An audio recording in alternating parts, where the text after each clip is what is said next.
Next up, ladies and gentlemen, please welcome to the stage, Carlton. Yeah.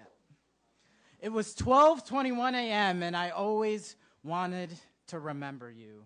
There are things that we never want to remember. It wasn't until late November that I even tried to forget about you. But every single stride was like stroking your golden hair for the first time, looking at the glare in the windows as if it was a gleam in your eyes, and bliss blowing on coffee cups as if I was kissing your neck.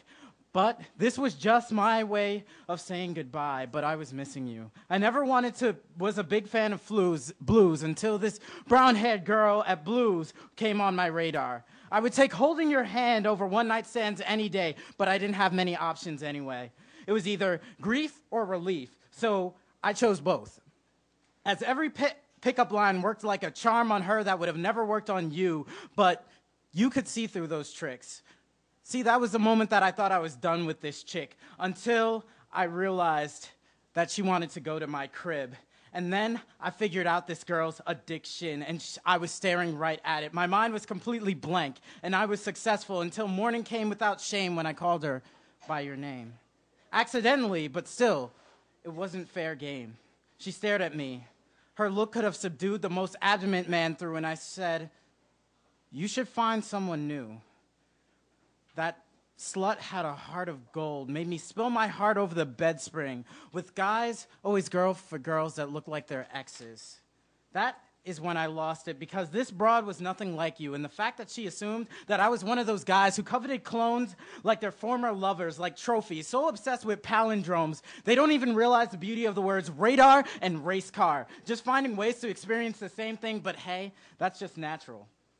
To hold on to something so dear that it can no longer breathe, but she and I have been doing solos and appreciating palindromes before you even knew the word metaphor. She never knew that I could climb the Rockies like it was just Munjoy Hills, swim across the Pacific as if it was just the island beach, go island hopping on Hawaii like it was World War II, and meet you at the opposite end of the international date line just so that I could have seen you yesterday. I just wanted to see those complimentary incisors that turned me off for all of 2 minutes until her words made me appreciate crooked teeth. But I would take the world for you, but that brown-haired girl wasn't even worth lying to.